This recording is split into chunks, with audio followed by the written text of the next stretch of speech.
Bridges, with your host, Donnie Miller, connecting our community with information about issues and opportunities. Hey there, good Sunday morning and welcome to Bridges. I'm so glad to be back with you today. You know what we're talking about today? It's not necessarily a fun topic, but it is an incredibly important topic. We're talking about housing discrimination. Now, many of you probably think that there is no such issue anymore in the time of post-racial politics, as they call it, as housing discrimination. You would be dead wrong. We are talking about the experts in this area, the sort of reinvention of the Fair Housing Center, represented by its brand new president and CEO, Michael Marsh. Hey, Michael. Hi, Donnie. So glad to have you here today. Glad to be here. And if any of you have watched this show for a long time, you have seen the incredible Keith Foster, who is here with us this morning, an expert in the field of compliance and enforcement of fair housing laws and all things related to discrimination. Thank you so much for being here as well. Happy to be here. Hi. Hi. So, no more discrimination in housing, huh? That's what some people think. That is what some people think. I want us not to forget the significance historically that we're here just after Martin Luther King. His birthday was celebrated and recognized as a federal holiday just last week. That's right. And the Fair Housing Act was actually passed 1 week to the day of his assassination.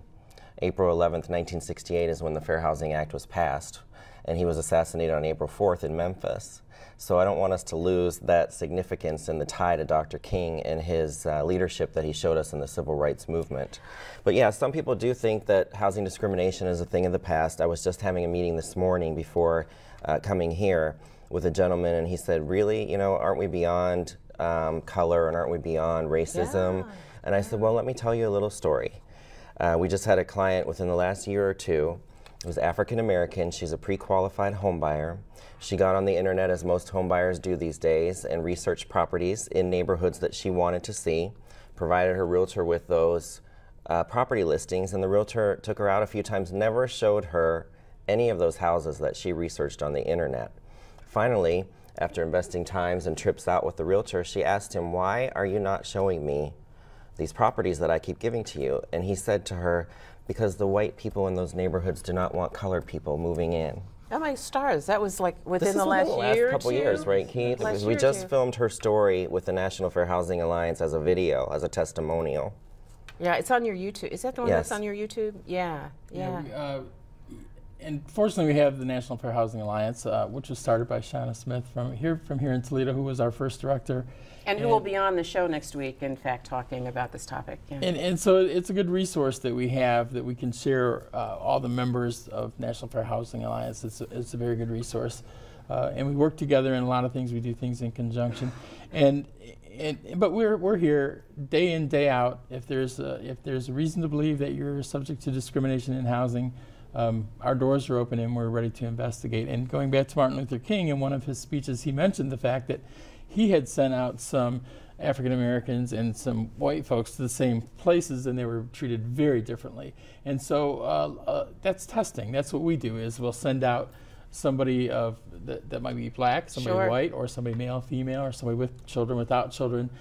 Testing is what we do, and we can do that better than anybody else. And the Fair Housing Center has been doing that year in and year out. Very long time. I used to be a tester for the Fair Housing Center. Well, Kathy Broca, who's our current CEO, who's stepping down, started as a tester. Yes, she did. And she remember. And one of our investigators was paired with another person to do a test and ended up being married. That's Jen and Joe. Yeah. Were paired as testers. So testing and really good investigating techniques and protocols really keep our cases solid, so that if somebody comes to us with a complaint, that's what we do, and day in and day out. So we're there. And recently, I got to say, in Michael's former position, we branched out into different funding sources, because you never know, one source isn't enough. So we've gotten a bunch of different funding sources, but it's a bunch of different new jobs that we have and new areas that we're covering, and it's an exciting time for us.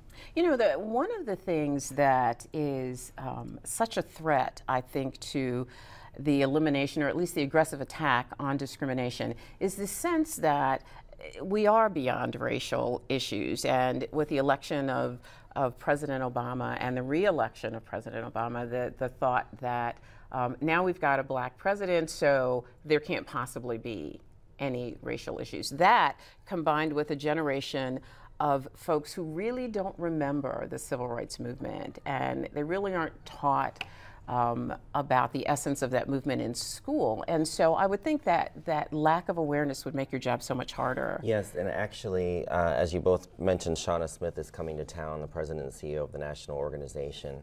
And she and Lisa Rice, who was also a former director here in Toledo of the Fair Housing Center, are going to meet with our board next Thursday and take them down memory lane about the precedent-setting cases that have come out of Toledo in the civil rights movement and the fair housing movement, and also meet with our staff, because we do have some younger, new staff people who they aren't aware of the history of the civil rights movement. They aren't aware that the Toledo Fair Housing Center is not only a local gem, but a national treasure. So we need to keep that jewel polished, and bringing some of those former leaders in who have that history to bring us back into the fold is very important. Well, tell me, as the new president, CEO, when's your appointment effective? Friday, February 1st. Alrighty then. As effective that day, you must have a vision that you want to begin to implement. I do have a vision. What is it? The reason I was selected for the position, I'm told, is because I had the best plan for moving the organization forward. And part of what Keith alluded to was these various funding sources that we brought into the agency were to address the foreclosure debacle that has destroyed our neighborhoods. Toledo is really just one step away, one step behind Cleveland and Detroit of having its neighborhoods wiped out completely, street by street, house by house. Well, that's a pretty significant statement. Well, Keith's staff has worked, our housing counselors, our foreclosure prevention specialists have worked to prevent people from losing their homes to foreclosure. And while we have done an excellent job at that, and we will continue to do that, we're now going to also look at the fair housing implications behind foreclosure. And that's part of what Shauna and I will be talking about next week, the REO investigations that we are a part of now with the National Fair Housing Alliance. Explain to folks what the REO REO investigations means are. real estate owned, and it stands for real estate owned, and it means the foreclosed properties that banks now own, that they have foreclosed upon the homeowner. So now they are vacant properties owned by the bank. The bank has an obligation to maintain and market those properties because they are the owners. And what we're looking at now, Donnie, is how those banks are maintaining and marketing foreclosed properties in urban minority neighborhoods versus the suburban Caucasian neighborhoods. You know, it would seem to me then that you would have some natural partners in your work. If in fact foreclosure, as you suggest, has a negative implication on neighborhoods, then organizations like CDCs, for instance, community development corporations, the Department of Neighborhoods with the city would seem to have a natural interest in what you do. We work very closely with the Department of Neighborhoods. Unfortunately, the CDCs, there's only a couple of really active CDCs these days. A lot of them have, the pool has shrunk.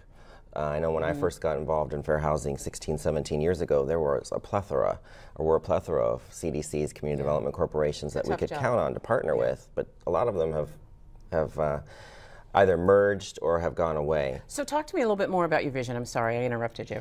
My vision is to get us back on the enforcement track. As I started to say, we have done a lot of foreclosure prevention work, and we're going to continue to do that, but at the same time, we're going to look at the fair housing implications behind foreclosures, which is part of the REO investigation with the national organization.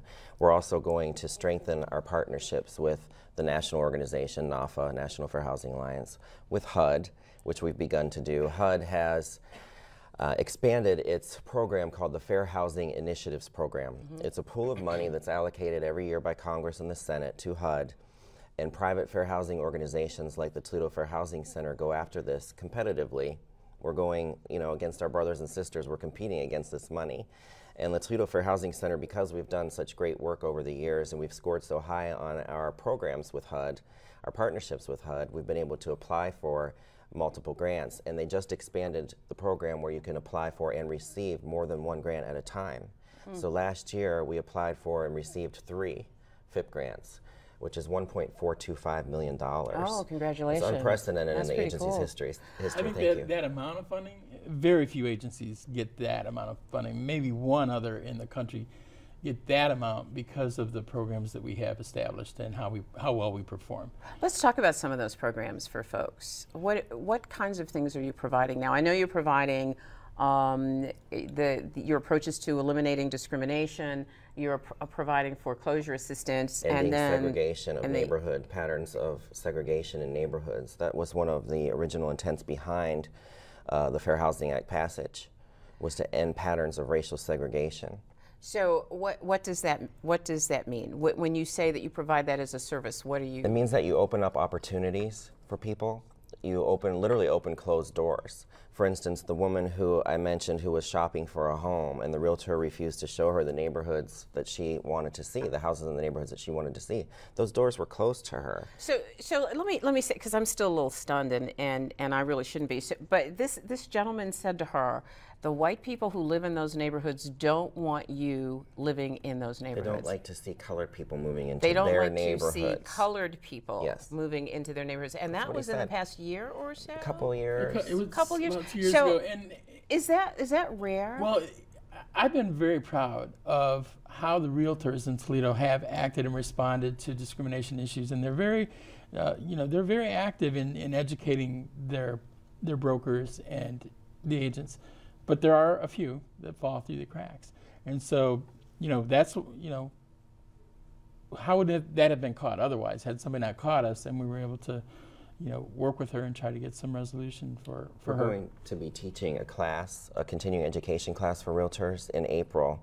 I'll be teaching it along with Deb Jetter, who is the education and outreach person in Cincinnati, our equivalent fair housing organization in Cincinnati. She's going to come here, and we're going to tag team teach a class on racial steering in the real estate industry. So I highly encourage the realtors who are listening to be at that training so that they know what they can and cannot do under the law, because we are going to be watching. Yeah, and I highly encourage people to pay attention, and I hope in this next segment we can tell folks some things that ought to be keys to them, that perhaps their search for housing is not quite what it ought to be.